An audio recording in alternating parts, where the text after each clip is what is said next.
They want to work with experts, and not just experts in UX writing, experts in specific industries. They want to work with UX writers that are relevant, that have a knowledge set that's applicable to what they do.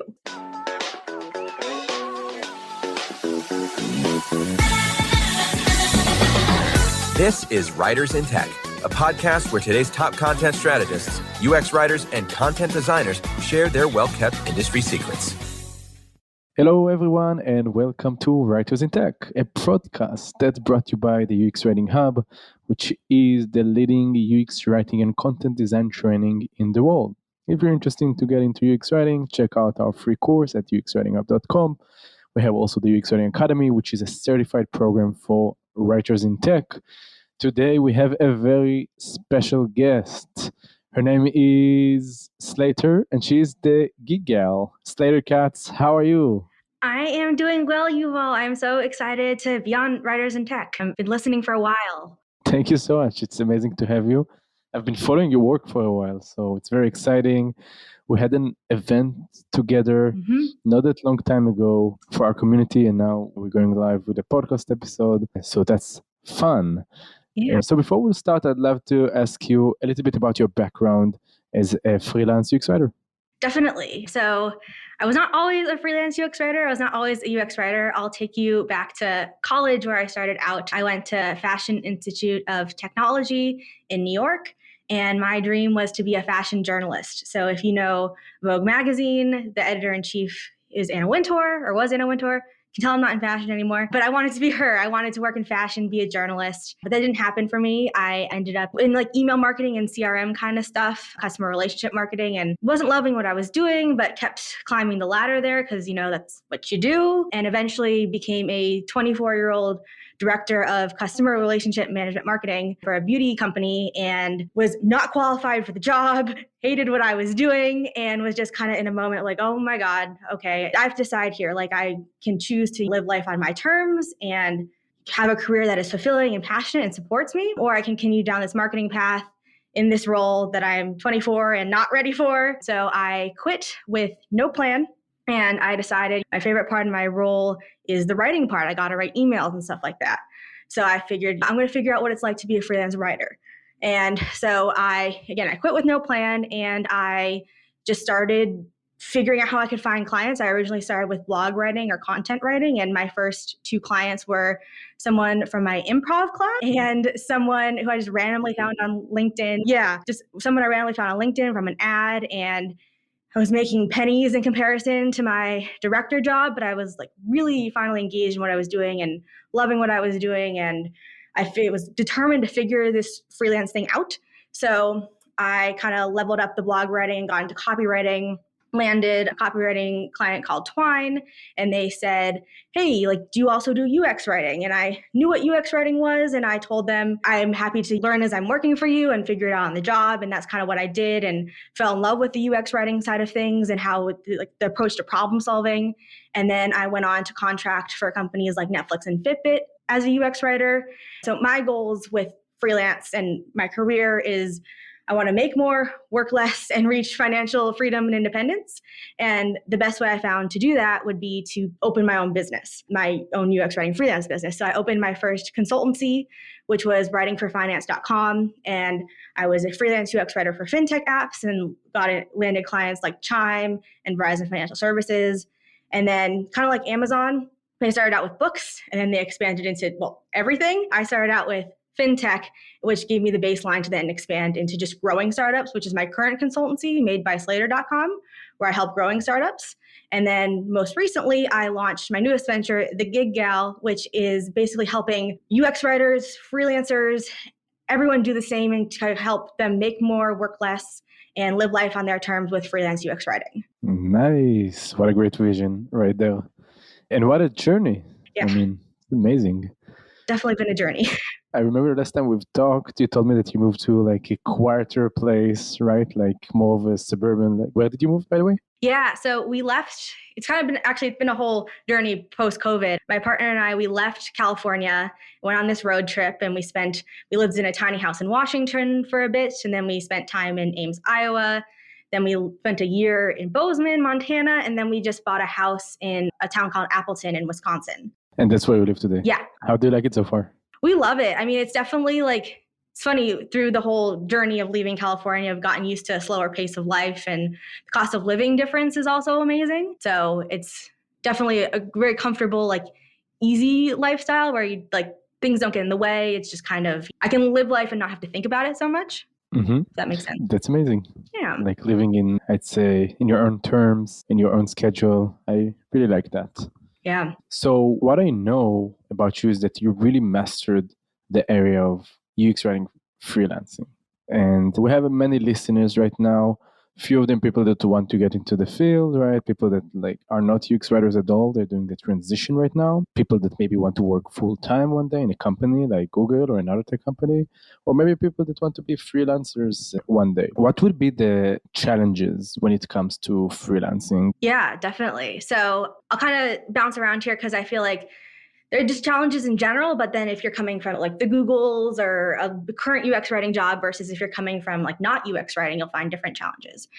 So yeah, so when you hop into freelance, I feel like the biggest kind of like concern is, where do I start? How do I find a client? How do I position myself? And so I'm going to caveat and say my approach to freelance is maybe different from some other freelancers, in that, again, I mentioned my goals were to make more, work less, and reach like financial independence.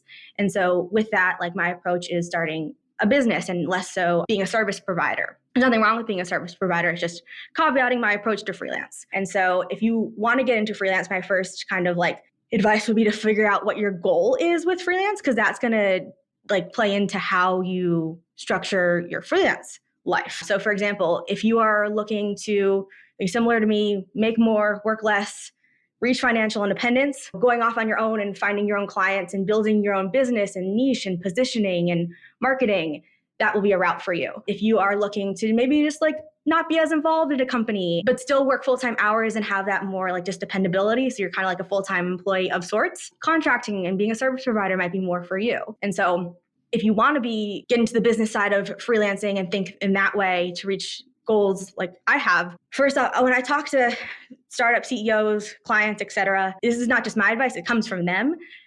They want to work with experts, and not just experts in UX writing, experts in specific industries. They want to work with UX writers that are relevant, that have a knowledge set that's applicable to what they do. So for example, I had a coffee chat with the CEO of a startup called Greg, and Greg is a plant care app. And the CEO told me, it's so important that I partner with people who understand direct-to-consumer businesses, that understand, the challenges that we're up against, that understand we are creating a community and a habit building product. And so working with freelancers to understand that versus someone who worked at Google. They'd rather work with someone relevant than someone that's worked with a big tech name. So that's why niching is so important, by like being freelance UX writer for fintech apps, being freelance UX writer for fitness apps, and having a domain and expertise is, even if you're a beginner UX writer, having that expertise in a hobby or just your previous experience or your passion makes you so relevant, because freelance, this is another surprise, or maybe something you didn't expect, but freelancing is not as much about like providing a service as it is solving a problem. And startup CEOs and clients have problems that they're looking for you to solve. UX writing is the vehicle or the tool you use to solve that problem, but you need some expertise and knowledge in their industry, in their field, in order to solve that problem and stand out from the crowd. Because that's, finding clients is one of the hardest things with freelance, especially if you're not going to go for the contract model, which like big companies like LinkedIn and Klarna, they have full-time freelancers on contracts, like 6-month contracts, 12-month contracts, and that's fine, but it's a little different from what I do. Clients can come to you when you figured out how you're relevant, to find your niche, to find your target client and customer, because if you're for everyone, you're for no one. And so I highly recommend being specific, finding out who you can help, how you can help, and why you're different from the next LinkedIn profile. Love this tip. This is an amazing tip. I feel like also freelancing help you when you're just getting started to maybe experiment with different types of projects. For example, you don't have to work full time for these like 3 years in the same product, but you can experiment, do different projects. You can see what industry kind of speaks more to you and what industries you want to maybe double down and get more clients on those needs, like you did for fintech, which I think was probably a brilliant move, and then move to like growing startups, which was also probably like, I think it's also a brilliant move and kind of natural growth from where you started. I think that's a really cool tip. So we did talk a little bit about like contract for companies like LinkedIn, for example, right? So that type of freelancing, but we're talking about different type of freelancing, right? Like having different clients and making more money for less time. That's amazing. So let's talk about like sensitive topics. Like first of all, how to charge your clients, or even like how much should you charge from your clients, and how can you even decide like how much to charge, basically? This is a tricky question and something that I feel like I know. no one has the perfect answer to. And to be honest, like freelancers who have been working for 1 month or freelancers who have been working for 10 years, pricing is like one of those things that you just continuously learn and experiment on. But I'll explain first like the 3 different types of pricing models I see, and then kind of explain what's good, what's bad, and how to think about pricing when you're starting out. So the first is hourly pricing, and that's pretty straightforward. You work an hour, you get paid a rate for that hour. I see entry-level freelance UX writers getting into freelance charging around $100 per hour. I now charge up to $200 per hour.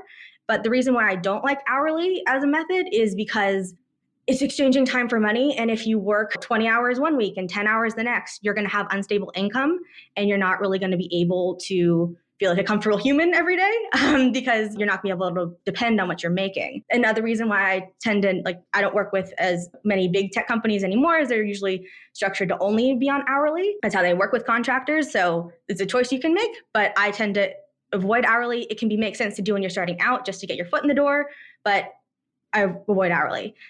The next kind of method is charging per project. And that's basically somewhat client has a defined scope, whether it could be an onboarding flow or something else. And you gain a really good understanding of what the project entails. And then you figure out how to price it. And there are a couple ways you can do that.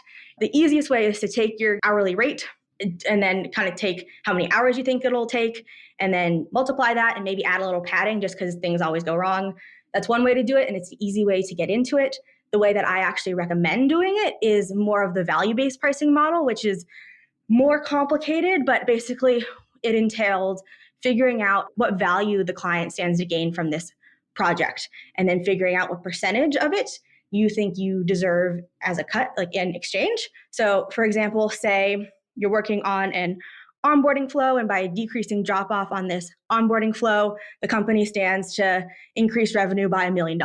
Just made up example. You could say, wow, the company is going to make $1 million. I think only making $1,000 or $2 isn't maybe fair. So instead, I think it's fair for me to get 10% of that $1 million.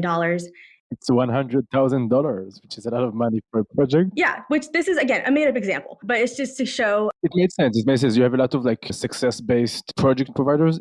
Like I know that it might be extremely challenging to land those, but if you're like famous for being that person that knows how to reduce churn, or that person that know how to increase conversions, you can definitely dive right into that, and you can even make more than $100,000 for a project because companies take leap of faith with your work, and it is possible. Yeah. And I know people that work in that like value-based method. Just specifically in UX writing, a lot of time, based on my personal experience, it's really challenging to measure specifically. Like if I change right now an error message or like a bunch of notifications. So usually if a company would reach out to me and say, hey, can you rewrite these 200 notifications? It would be difficult for me to understand what's the value. So I would probably go for the project base, which would be probably my hourly rate multiplied by the amount of hours I estimate for it to take. And then I take like 11% more for padding, buffer, whatever you decide to call it. Mm-hmm. And if I can like most of the time, like marketing writing, they know better what's the value because they have like measures in place. So email that sells like a landing page, and then you manage to sell like 100 products in, I don't know, even like $10,000 each. And then you can say, okay, so maybe I can get a cut out of how much this email campaign sold. So if you can measure it, I think it makes a lot of sense to be value-based, basically. Yeah. Even if there's not like a set dollar number, there's still a way to use value-based pricing, I think. Like, for example, I recently spoke with a startup who they are about to launch their product, and they want to kind of clean things up before they officially launch. And this launch is like important because before they get there, they're going to meet with partners, and partners are incredibly imperative to their launch. And so if the product looks better, the partners will be on board, and then their launch will be a success.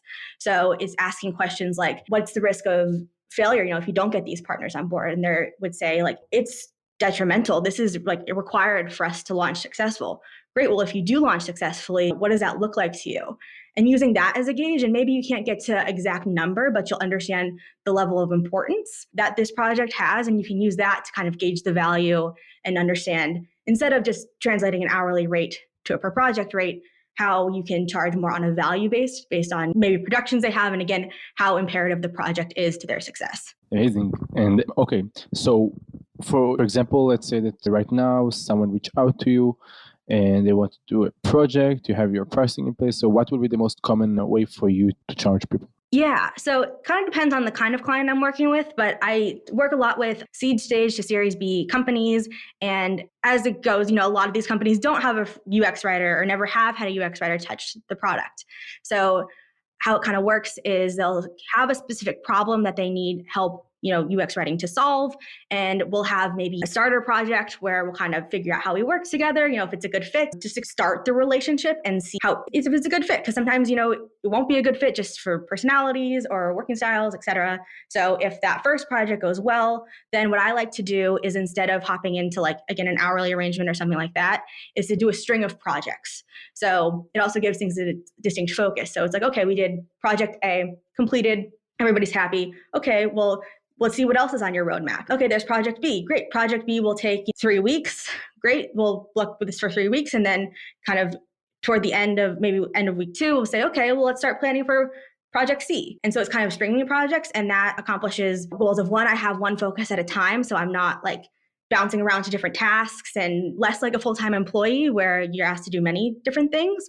It also is a strategy to charge more, because if you're evaluating things on a per project basis, you're not exchanging time for money, and there's just more dollars to be made in that strategy. Have you ever thought about starting an agency, means hiring more writers and being more of a manager in that sense? I've thought about it. To be honest, one thing I am doing with the Gig Gal is I'm helping people break into freelance UX writing. Then I have some programs that help people learn how to pivot into freelance UX writing. And I've thought about, for some people, making an agency under the Gig Gal or something like that. Future idea. Something to explore, and who knows when. But right now, the Gig Gal is focused on, helping people break into freelance UX writing. But who knows, there could be a world where, there is an agency. Yeah, why not? I feel like it might be a really cool idea. Yeah, no, definitely. All right. So you talked about pricing and how to maybe set up your first project, maybe start small and then expand with the same client. That's a huge tip. I love it. But many people are asking themselves, how can I find those seed startups, A round startups, B startups? What's the way to find these type of clients? That's the other side of freelancing. You have the actual work, and 50% of it, if not more, is the hustle around the work, right? Yeah. So how do you find these type of clients, and a few tips that you have maybe to manage that process around the professional work, if that makes sense? It's a myth that I spend all my day writing. When you're a freelance UX writer, you have to, you're running a business, and there are things that go into the business other than just producing UX writing, which is what I sell technically. So to explain my strategy, I don't do cold outreach. I don't do cold email. All of my clients are inbound, meaning they find me, they either fill out a form on my website to contact me, or they message me on LinkedIn, and we go from there. And that was the way I wanted to run my business, because I don't feel good cold emailing people. It just doesn't jive with my personality. And so I wanted to find a way, again, to find people who had problems to come to me. And so there's a way that I do that, and I can explain the process. And this is, again, repeatable by someone who's just getting into UX writing, just getting into freelance UX writing, really applicable to business in general. So the first step is, so you need to figure out who your target customer is, and that involves your niche, your personal brand, kind of having your roadmap for how are you going to position yourself in the market as a freelance UX writer.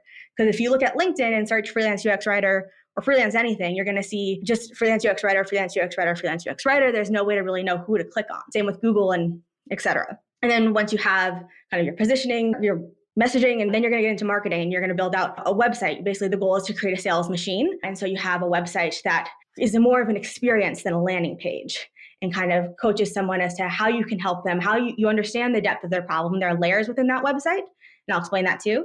And then you make it super easy for them to reach out to you. So going back to the beginning, having a target customer. So yeah, just like Lululemon, for example, the athleisure brand, they have a very specific customer that they're targeting. Just like as any business, in your freelance UX writing business, you have a specific customer and you need to find out, are you targeting what size company? Because if you're targeting, again, like a big tech company versus a seed stage startup, the seed stage startup, your target customer might be the CEO. But at a big company, your target customer might be a product operations manager, or program manager. So you need to figure out who they are, what problems they have, pinpoint them in the world, why they're looking for a freelance UX writer, what their life is like, how are you making their life easier, and really almost creating a persona. I mean, in UX writing, we know personas. This is just applying it to your business. You have a very clear idea of who your target customer is, and then also putting that within a niche I recommend starting out. Again, I started with the fintech niche, and just like Amazon, they started with books and expanded to everything. It's a great way to get your footing in freelance, to start with a niche. And so great ones to start out with are fintech. There's the crypto world. There's a lot of fintech, fitness apps out there too, insurtech or healthcare. Traveling, dating, delivery, like you name it, there is so much niches that are untapped right now for UX writers. They just need to literally grab it and write about it and create content around it and maybe experiment with like UX writing in those niches, and they're good to go, I guess. Yeah, it's like there's so many opportunities for niches. And if you, again, have expertise in that, can communicate your expertise, you're going to stand out because, again, clients want relevant freelance UX writers, not just UX writers with big names behind them. So once you have your targeting, positioning, and then your messaging figured out, one thing I recommend doing if you are up for it is finding these target customers you have like in real life, saying, hey, like messaging the people on LinkedIn and saying, doing some user research and saying, hey, I'm launching this freelance UX writing business. I think I'd like to help people like you. Do you mind if I talk to you for 15 minutes just to pick your brain? You could even offer an exchange, like in exchange for your time, I'll give you some UX writing advice or do a light audit just to learn from them. So then you can figure out in their words, what is their problem? And then put that problem on your website in their words. You want to speak their language. So when you go to build your website, which I think there are some things that are important to have on your website, like you are resonating with them. So in the full-time UX writing world, having a website is not necessary. Having an online portfolio is not necessary. In the freelance world, I would say having an online presence is necessary if you're going for the business route, because you have to get found. You are a business, and just like any business, you need to have an online presence, a way for people to engage with you, a way for people to find you. And the key is that your website is an experience. So someone needs to come there, understand how you solve their problem, why you're different, how they can work with you, and then even like understand that you are an expert. So one way to do that is with a blog. And so blogging about not just UX writing, but UX writing in your niche. And your niche in general shows like that you are a thought leader, that you have experience. And they don't need to know how to write an error message, but they need to know that you know how to write an error message. So communicating that adds value. And then having, services, having samples of your work, having a blog, and making it so easy to book time with you, like using a service like Calendly, just, again, makes you an experience, makes you a business, not just a service. What I really like about, there's two things I really love about this tip. The first thing is that when you work like that, have some kind of a content strategy in place and bring people to you instead of like doing cold reach, people are so, I say like in quotes, baked about the fact that they want to work with you already. You don't have to convince, you don't have to do the selling. They more or less know that you're a pro, and the conversation starts in a higher level. Means that you start already talking about like, okay, we're in the same page already. Let's see, let's set up the logistics and start working in case we have chemistry, in case pricing is right. So that's a great tip, bring people over with a content strategy. And but I really, really love that tip. All right. So many people are asking right now themselves, okay, I create some kind of a content strategy. I found some kind of a niche. Maybe I know a lot of people in that specific phase feel probably a bit insecure. Like, maybe should I start doing it? I don't know if I'm good enough. They have probably the imposter syndrome. So what they should do in order to take that leap of faith, or how can we nudge the people that are on the fence right now to actually do it? What would you say to them? So many things. I feel imposter syndrome and I feel fear of failure. And that can be paralyzing. I know, especially with launching the Gig Gal, fear of failure is real. And so there's some things that I picked up, and it's first thing I would recommend people do is if you try something, what are you risking? And for a lot of times, it's just like maybe it's what people think, and maybe it's just not working out. And I think I adopted the mindset of being more afraid of life is short, and I'm more afraid of not trying things and learning than I am of failing. And that's a hard thing to internalize, but I try to tell myself that is like, there's a phrase called memento mori, and it's basically the idea that death is, everyone's going to die. And this is getting pretty deep and dark, but it's true. Yeah, that's good. That's good. I like it. Yeah, we have one life, and you or I or all of us can go about doing what we're doing and feeling comfortable, but something could happen tomorrow, something could happen next week. If we're not living our fullest life today and trying things, then when are we going to do it? And so it's just kind of going for it, and then not being afraid of what people think, because it's hard, like when you start marketing yourself and maybe you post on LinkedIn and nobody likes it. It's hard to feel like, oh my God, like I embarrassed myself. But the thing is that I've learned over time is people aren't paying as close attention as you think, and you have to keep trying, because over time it'll build, and it's just growing pains in the beginning. And if dedication is what gets you there, and consistency. So and you have to get reps in. Failing helps you move forward. So if you know what it feels like to fail, you're going to be less afraid to fail. So it's kind of odd advice, but the more you can fail, the better you'll be at failing, and the easier it'll be for you to move forward. I couldn't agree more. Like, you couldn't believe how many entrepreneurial ventures I tried before the hub, the UX Writing Hub, from, I don't know, like from like weird stuff. I did pub crawls and I was a web design agency in a very small suburban city in Canada, and a lot of stuff, but every failure, and I had plenty of those, kind of taught me something towards what I know to do. So thanks to the pub crawl, I knew that, like, I don't know, I knew how to operate Instagram afterwards, and then I knew how to have the confidence to just speak with random people and do business with them. That helped me with that. The web design business also helped me with that. I like approached random people in the mall and just said, hey, how about your web presence? Yeah. Do you have any, maybe I can do it for you. It was like in 2013 or something like that. So it was like before people had, like, not everyone had websites. So I was like, okay, I will build websites. I might make good money. Let's try. Then I tried to do it in New York, and then I was like, "Oh shit! Everyone is doing it right now." So, and then nobody wanted me to build their website because I wasn't even a good web designer. I was just like a mediocre WordPress web designer. Yeah. And yeah, every failure got me maybe a bit closer to do something that was eventually good. And even today, I feel like I even want a little bit to fail with experimentation. I don't call it failures anymore. Yeah. I just call it experiments. And let's be curious, and let's be playful, and let's have fun, and maybe this idea could work, and maybe it's not going to work. And at least I know I tried, and I'm not going to regret it. I'm probably going to regret a really good idea that I haven't tried. So why not?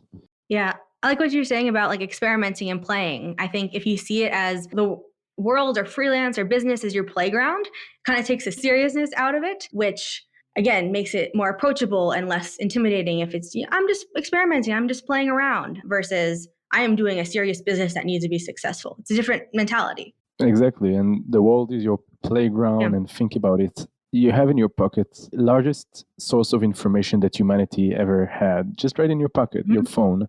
You can literally reach out to every person in the world, and that's also like frightening. Like, okay, so what should I do? So once you have some kind of focus about like a specific niche and specific thing that you want to do, even if it's not related to UX writing, just go all in, try to build those relationships. You're like one message away from actually doing the thing. And that's scary for most people. Yeah. But if you're not scared of it, go for it, all in. Definitely. Amazing. Okay, so the last thing that I want to talk about is, okay, we have people right now, they listened, they convinced they're going to build their own content strategy. Maybe they will have a social media post or a blog post or YouTube channel or a podcast even, which is a great content strategy channel. They know more or less how to do their pricing and so on, but they're thinking to themselves, wait, but like, how a day in the life of a freelance UX writer looks like, right? And I've seen this really cool website in your article, in your blog, The Giggle, where you said that most of the time, the majority of the time, go to client work, like 25 hours, 4 hours more or less to marketing, 2 hours a week for sales, and 1 hour, 2 hours goes for planning and admin work. So how would you say, I really like it, first of all, and I could agree with it. And I would ask, how exactly do you plan it? Is it like one day of planning, or you spread it along the week? How exactly do you recommend people to follow this recipe? I would say this is what my freelance life looks like as like a net capacity full-time freelancer. So it might look different when you're starting out. It might look different when you're getting momentum, and it'll look like probably like this when you are at capacity. So if you're just starting out, I mentioned, things you mentioned that I mentioned were client work, marketing, sales, and planning and admin work. So if you're just starting out, I recommend you might not have client work. Maybe you have a small client. You're going to want to spend a lot of time marketing. Because again, this is how you're going to find clients. That's how clients are going to come to you. So spending time dedicated to your website, spending time, whatever content strategy you choose, whether that's blogging or podcasting or YouTubing or tweeting or LinkedIn article writing, whatever you choose, the more you can get out there, the more it'll work for you. And then as clients start reaching out, more and more time goes to sales. So being on sales calls, which is basically it's just the introduction call where you learn about the project, explain why you're the best one for the job. And then you go on a discovery call maybe, which is where you get a better idea of what the scope of the project is. So you then can create a proposal, which is not a brief. It's a sales document, in my opinion, where it's your last effort to kind of convince them you're the best person for the role, and you're relevant and you understand their problem deeply, intimately, and can solve it. And so, as you're getting momentum, you'll spend more time in sales and client work, less time in marketing. And then again, as things go, you'll have more admin work too, whether that's responding to emails, networking, which is something that will be consistent throughout all your time as a freelancer. I would definitely make time to network on a daily or weekly basis. And sending invoices. Again, as you have more invoices to send, that time will creep up. But so right now, I spend probably between 20 and 30 hours a week on client work. And then I try to spend like an hour a day maybe on marketing, and then sales varies, and then admin work varies too. But client work and marketing are like the non-negotiables for the week. Right. I mean, what I really like also to do, and I see that you do it a lot, is to have not like regular traditional marketing, but also kind of out of the box stuff, thinking creatively. For example, in your website, you have the option to book a demo call with you, or to book like a consulting call with you for free, which is a great content strategy because it's literally bringing leads to your doorstep, because people that are interested, and you give them like a free gift. Have like newsletters and also email course. That's also a delightful thing. People bring their email, they get stuff. So I'm talking to the people here, but if you can think about something delightful, something creative, like in the UX Writing Hub, we also like to do it like a salary survey, for example, or a piece of content that it's a bit, unique.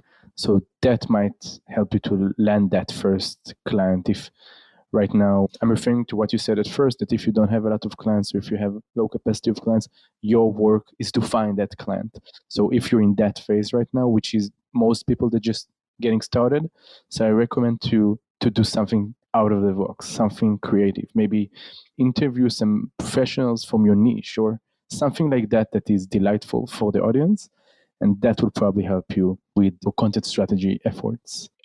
Another thing that I think is a little untapped that would be interesting to try freelance UX writer to attract clients is a webinar. I've been doing webinars and workshops, but if you like fintech clients, for example, safety, security, and providing peace of mind and building trust is something all fintechs struggle with.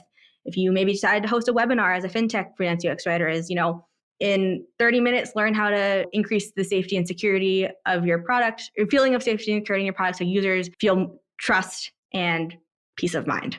That might be an idea to get many clients on a call and kind of show how you can help. Right. And if, for example, you're just getting started and you're not expert in fintech, so maybe you can bring an expert and interview them and just host it and learn from that person, and in the same time kind of have a win-win situation.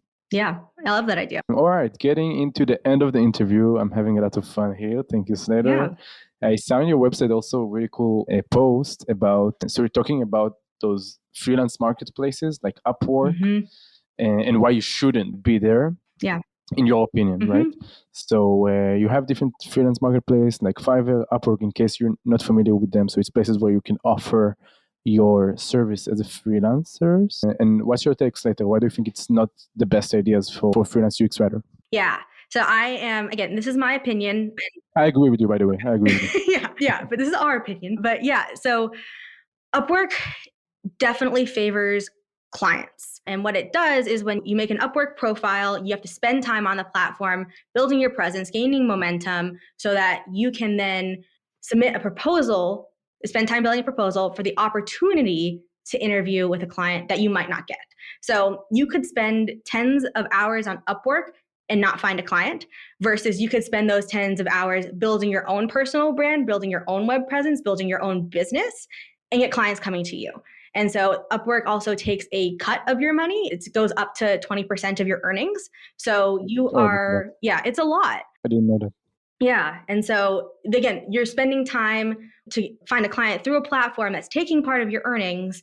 And then it's like you don't necessarily own the relationship with your client because it's all through Upwork. You don't have their email. And then Upwork can also, it's their platform. They can revoke your profile at any time. And if you spend all this time and energy building your business on Upwork and one day Upwork goes away or for some reason you get kicked off, then you're starting from zero and you could have spent all that time creating your own owned business platform, your own website, your own marketing strategy, your own content strategy. So, and you also make more because again, Upwork's not taking a portion of your money. So yeah, I am very against Upwork. I think it can seem easy, but in the long run, it's not the best strategy. Right, I agree. And also the type of clients that you get is not necessarily the best kind. And to find like a good match as a hiring person on Upwork, it's so difficult for me to find like the right match, even for more traditional things that's supposed to be really straightforward, like podcast editing or video editing. Yeah. It's very challenging to find the right match over there, really challenging. Definitely. So UX writing is a bit more complicated because a UX writer, you need to integrate your processes with different companies. And I couldn't imagine how to be successful as a UX writer on Fiverr or Upwork. I find it really hard to imagine. Yeah. My last question for you would be, and to follow up on the last thing I just said about like integrating yourself with the client. So do you have tips once you got a job, you have your schedule, you have the client, basically? There are a few challenges integrating with a new client. So all of you would be on the same page. Sometimes you have designers that are not collaborative. Sometimes you don't have designers at all. Sometimes you have other writers in the team. So what will be your tip basically to integrate your own process with the client, like as an outsider, in quote? Yeah, that's a good question and a challenging thing to do, to be honest. Because one thing you're signing up for freelance is you're signing up for constant newness and constant change. So with that, you kind of have to come into a project with a lot of like energy. And like you have to, if you come in excited to work with the team, they're gonna be like, oh, cool. Like she's pumped, we're pumped. So what I like to do is I first like to schedule a kickoff call with not just the client who I had a sales call or discover call with, but with everyone that I'll be working with. And then I'll also ask before that happens, like, so who are the people who are going to be weighing in on the success of this project? Let's make sure they're on the kickoff call because a lot of times people creep in here and there that you didn't realize in the beginning were going to be involved in the project, but they are. So the kickoff call is an opportunity just generally for you to explain to the rest of the team who you are, how you can help, and why you're the expert. And you don't come in there and say, here's my plan, this is what we're going to do. You kind of create a conversation and you talk about how collectively you're going to measure success and determine success. So I like to determine the success of the project early on, because if you don't, then you're set up for subjective opinions and that could just not end well. So you set up how you're going to measure success. You set up maybe another call with the product designer. If you are working with a product designer, just meet, get to know them, learn, ask them how they like to work. And so you can kind of fit their working schedule. Don't just come in and say, this is how I like to work. This is how we're going to do it. Just open a conversation, get to show them that you're a human. And then from there, you probably want it. So content audits are a huge thing in the freelance UX writing. So again, being collaborative and bring people into the process. So don't just kind of go off on your own and do a content audit. Like if there's a product designer, like ask them things here and there, like even to like help you with things or help you find things. They'll make them feel included in the process so they don't just feel like you're the stranger coming in, changing things. So making people feel included in the process, then also having direct points for feedback and review. So kind of your project's tracking along well and people aren't surprised you get to an area where you're presenting and they're like, whoa, we weren't along for this journey. So bringing people along for the journey, but still, having a leadership mentality, but also being collaborative, open, and just generally a likable human. Definitely. All right. Great tip. Thank you. And it's hard at the first to kind of gather that leadership and bring it to your client, but I think it's really crucial because then you let your clients to manage you, and that's the big no-no, because when clients manage you and there is so many voices out there, and maybe like I'm talking from my experience as a freelance graphic designer here, like someone random says, I don't like it, and then like you're like, all right, so what should we do here? And so you need to set expectations. This is the amount of versions we're going to create. This is the amount of iterations we're going to create. That's our end goal. That's our success look like. Create it in the brief and make sure you're setting expectations and meeting those expectations by the end of the project objectively. That was a good tip. Yes. Amazing. Slater Katz. What a pleasure. We should do it more. Yeah, no, this was so fun. Every time I meet with you, it's like I have a taste for more. So thank you. Yeah. And yes, so the last question would be, and we ask it every guest, and that question is, Slater, how do you think we should name this episode? Now, I have a few ideas. I can share with them if you want me to start. But yeah, what do you think? Yeah, I have one idea, but I'm curious what yours are too. So, okay, so I'll start. So we did talk about like the whole process of freelance UX writing from getting started, and I really love how you set it up in your website with exploring the idea, preparing the pivot, and pivoting as we speak. You did it in your website. I think it's cool. And because your name is the gig gal, so maybe something like, I don't know if smashing is a good word, but maybe smashing your first UX writing gig, or maybe something like that. You know what I mean? Yeah. That was the kind of notion, but it's not my job to find the name for this episode. It's our guest. So do you have any idea yourself? Yeah, no, I like that. Like smashing your first UX writing gig, like from start to finish. That's a good one. From start to finish, I like it. Yeah. My other idea was, so it's important, I think, to understand the like advice you're subscribing to and where that comes from. And so I said, my motivations for getting into freelance UX writing are to make more, work less, and reach financial freedom. To put that up front and center, the title I had was something along the lines of freelance UX writing to make more, work less, and reach financial freedom. Oh, that's amazing. I love it. Let's go for it. I think it takes my, like, what I wanted to say and just put it in way better way that is also intriguing and one who makes you want to actually listen to it. So I think it's really, really good. Amazing. Slater Katz. Thank you so much. If you're interested to see more of what Slater is working on these days, I really recommend you to check the website, thegigl.com. We will also add it in the show notes. There are many amazing pieces of content over there from a really cool and active blog that I feel like you've been publishing over there every day now for a while now. So that's pretty awesome. Newsletter, email course, training program, all the good stuff. So check it out. Anything else later? Anything like, what would be the best place to reach out to you in case people want to talk to you? Yeah, the best place to find me is either at thegiggal.com or on LinkedIn. So you can just find me, Slater Katz, on LinkedIn. Connect with me there. I love to meet people who are interested in freelance UX writing and help in any way I can. So I'm an open book and my door is wide open. So yeah, let's connect. Amazing. Thank you. Thank you for listening for another episode of Writers in Tech, a podcast brought to you by the UX Writing Hub. My name is Yuval. I'm the founder, Yuval Keshtecher. I'm the founder of the UX Writing Hub and the host of this podcast. And I'm very grateful for the fact that you've stayed, listened all the way here. I appreciate your time. If you're interested to learn more about UX writing and content design, I recommend to check out our free course at theuxwritinghub.com. That's about it. And I'll see you next time. Bye.